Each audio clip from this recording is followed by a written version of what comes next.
આજ્ઞા પડીને ભાગવેલ ગામને ખોચે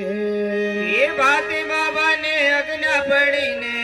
એ ભાગવેલ ગામને ખોચે એ ભાતી બાબાની આજ્ઞા પડીને ભાગવેલ ગામને ખોચે એ ભાતી બાબાની આજ્ઞા પડીને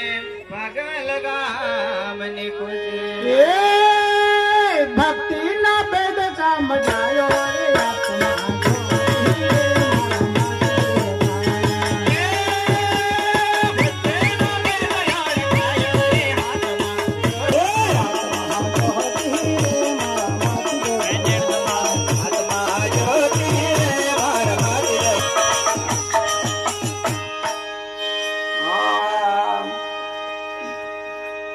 डावी रे इंगला जमनी रे पिंगला ये डावी रे इंगला जमनी रे पिंगला ये डावी रे इंगला जमनी रे पिंगला ये डावी रे इंगला जमनी रे पिंगला ए बंकोला ले लागी रे आत्मा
शिखर पर चढ़ी रहीने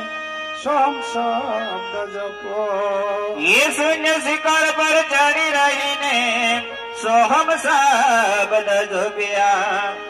ये शून्य शिखर पर चढ़ी रहीने सोहम शब्द जपो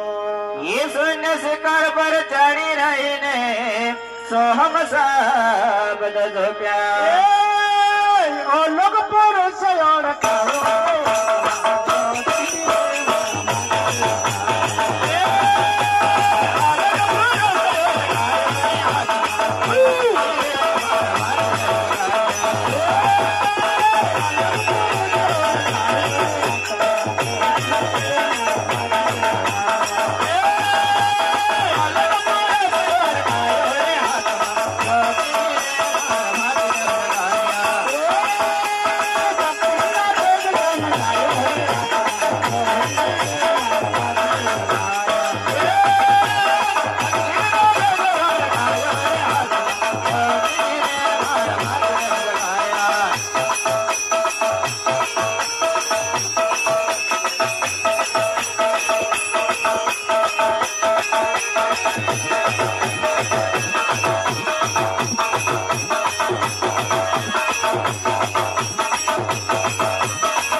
ચરણો માં રહીને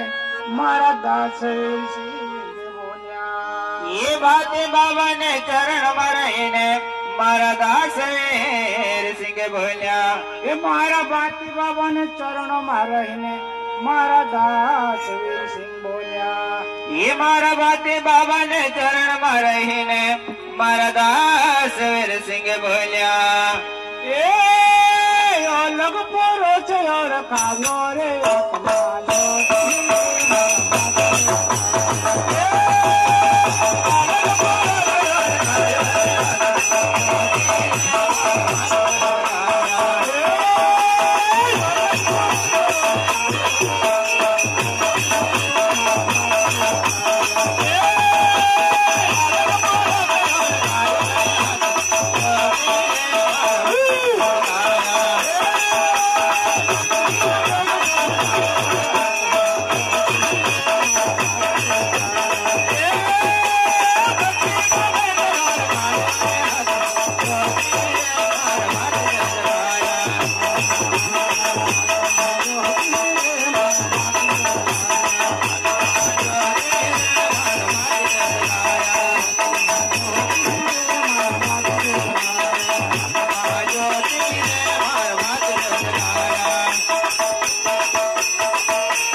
બોલો બાકી બાબા